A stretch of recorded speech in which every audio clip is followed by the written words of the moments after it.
বিয়ের পূর্বে কোন মেয়ের সাথে কথা বলবি না, খবরদার, তোর যোগ্যতা নেই ওর সাথে কথা বলার। তুই কে রে? বামন হয়ে চাঁদের দিকে হাত বাড়াবি না। আমার বোনরা চাঁদ।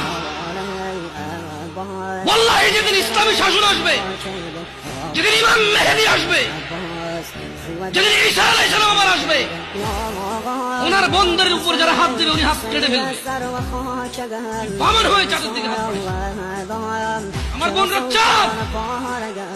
ইসলাম মেয়েদেরকে চাঁদ বলেছে, আর তোকে বামন বলেছে। বেটা তুই বেটা ছেঁড়া খাতা শুয়ে লাখ টাকা স্বপ্ন দেখিস, বিয়ের আগে মেয়ের হাত দিস? সাহস কত তোর, সাহস কত? তুই জানিস না মুহাম্মদ সাল্লাল্লাহু আলাইহি সাল্লাম বলছে নেক স্ত্রী দুনিয়াতে যা আছে ওর চেয়ে বেশি উত্তম। তুই কি করে ওর গায়ে হাত দিস বিয়ের আগে? তোর সেই যোগ্যতা আছে বল? তোকে আল্লাহ জাহান্নামে ফেলবে, তোকে আল্লাহ জ্বলন্ত আগুনে নিক্ষিপ্ত করবে, তোর শরীর পচবে, তোর শরীরের গন্ধে জাহান্নামীরা থাকতে পারবে না। তোকে এত নিকৃষ্ট